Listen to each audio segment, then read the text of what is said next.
Okay, are we ready for a story? Okay, tonight's story is about a kangaroo, and the name of the story is called The Shy Kangaroo.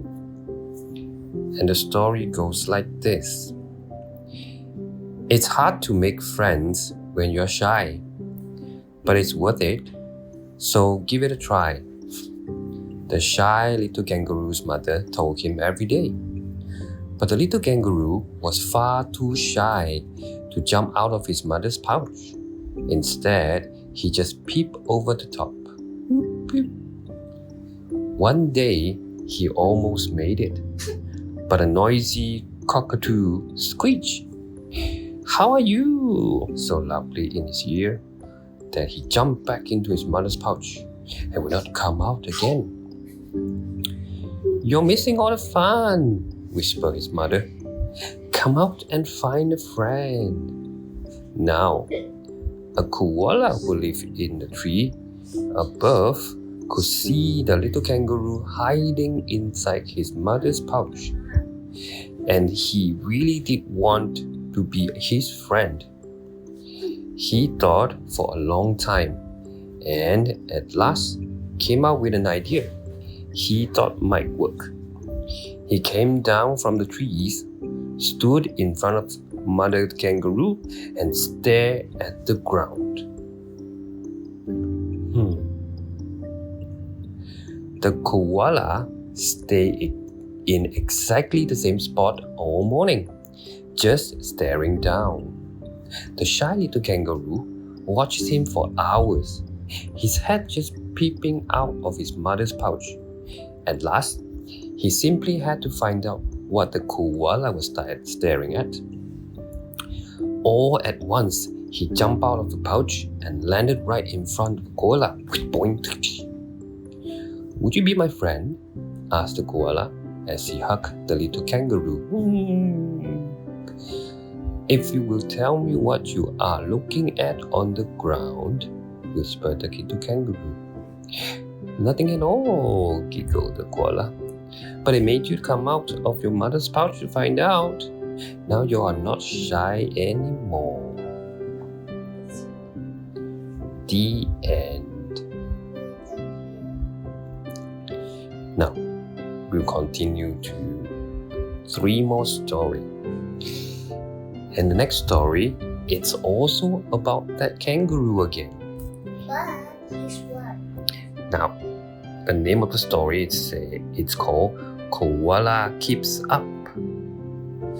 And the story goes like this. Kangaroo and koala were the very best of friends and spent lots of time together. They liked to go to the country, they liked to visit the town, and anywhere else that took their fancy. But there was just one problem. Kangaroo would travel very quickly, hopping along at speed. Boing, boing, boing, boing, boing, boing, boing, boing. But poor koala couldn't keep up. "Oh, wait. Don't leave me behind," he puffed. "I can't run very fast. My legs are too short." Kangaroo thought for a while. "I know just the thing," he laughed. "Now you never get left behind." Boing, boing, boing, boing, boing. He gave him a jumping stick. It's a jumping stick. He gave him a jumping stick.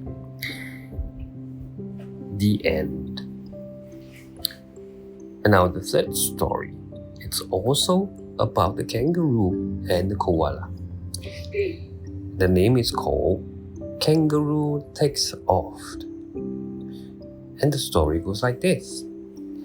"How high can you jump?" Koala asked his friend kangaroo as he looked down from the top of his tree. "Higher than the fence and nearly as high as the branches of your tree," he replied. "But you can't reach me," cried Koala. "I know and it would be very useful if I had something important to tell you," said Kangaroo. Koala gave the problem some thought. "I know. Now you can reach me when I'm in my tree, anytime you want," he laughed. So, Koala found a trampoline for Kangaroo, and then Kangaroo could jump on the trampoline and they can talk to each other when Kangaroo would jump on the trampoline to reach Koala up in the tree. And they can talk. The end. Now comes the last story. Now this is a different story. The story is called The Blue Engine's Big Surprise. And the story goes like this. One day, a visitor came to look around the huge sheds at the railway station where the train were kept. I'm looking for a special engine, he told the station master. I need an engine that is not too big and not too small. I need an engine that is strong enough to pull lots of wagons a long way. The little blue engine over there is just what you want, said the station master. But I'm afraid he's a little rusty and some of his wagons are falling to pieces. Don't worry one bit, the visitor told the station master. I shall take care of everything. The little blue engine was very pleased. He has been standing in the railway station shed for a long time, with no one to talk to and nothing to do. The very next morning, a gang of people arrived. They scrabble and rub and polish the little blue engine paintwork and clean all the brass until it sparkled and shine. Ding, ding. Then they set to work mending and painting all the wagons and carriage. The little blue engine had never looked so smart. I wonder when the passenger will arrive and where I be taking them, thought the engine. It was all very exciting. He didn't have to wait long to find out. Very soon, the driver climbed aboard and the little blue engine pulled out of the shed and whistled goodbye to the other train left behind.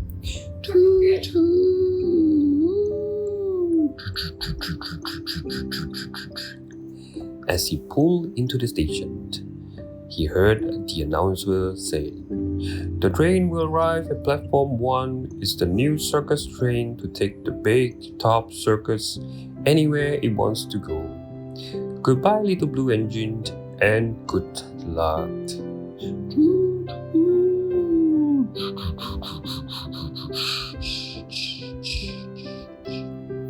The end. Good night, baby. Good night, everybody. Good night. See you tomorrow.